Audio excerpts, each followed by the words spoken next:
when we're walking around campus later, but our swimming and diving teams use this for practice, obviously, and then there's also open swim hours for anybody who wants to come in and use that, and we'll use the pool a couple of times a season at least for recovery sessions. And one of the coolest things about the renovation of this building that they did a couple years ago, like I mentioned, was they actually made the pool deeper so that we could host certain types of competitions here. Because when the pool was originally built, the competition standards were different than what they are now. And so that just kind of blew my mind, because we were still working in the building and using the building while they did it, but they drained out all the water and excavated another, I think it was over a foot, and then filled it all back. And I mean, it's a little bit noisy and dusty, but we were still, working in here every day, and they were just doing that. It was really, really cool. What'd you start to point out? Was it that pool, the other side? So they did both. They did both, but the diving side, I think, was more cosmetic, because that was already competition legal. So it was the main pool, actually.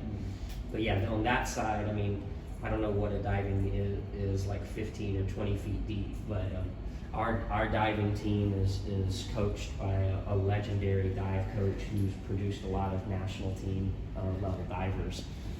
So they have a great facility. And they must have just been practicing, because the tigers are off to the side. But those giant stuffed tigers always get left on the diving boards whenever they're not having practice. So the Athletic Hall of Fame wall here, all the coaches' offices we just walked past. You don't need to see those, but that's where you can come meet with us if we ever want you to. So there's the 03 team. Here's Lance Key, whose jersey you saw. Scott Murray was an All-American his senior year. I'll tell you a good story about him when we get down to the field. Josh Smith was the National Player of the Year in 2004. And then the most recent inductee from our team was Josh Card, who is our program's leading goal scorer. I am embarrassed to say that I don't have the record memorized, but it's something like 75 goals in 82 games or something. I mean, he basically averaged a goal a game for his entire career, which is a record that will probably never be broken, to be honest with you. I mean, I'll break it. Excellent. Yeah, we have a freshman forward this season, Michael Meese, who's one of the top forwards in the nation. And was our leading goal scorer this season with 9 goals. So, he's not even close to on pace to break that. 82 games is a lot though, 4 years?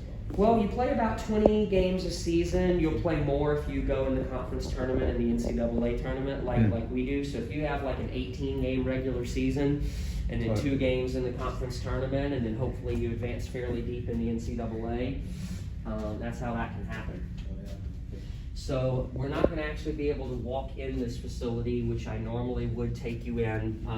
Part of the benefit of being in San Antonio is that we get to host teams that come in to play the Spurs. We get to host the teams that come in for the Alamo Bowl.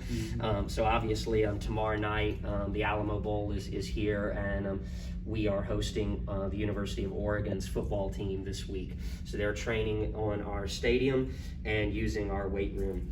So ordinarily I would take you in, and I really wish that you could see it, because we're standing over a hallway that's lined with dumbbells, with medicine balls, and so there's a lot more even than just what you can see from this view. But what you can see from here, this is the same equipment that's in the University of Texas's football weight room, but all of our sports get to use this.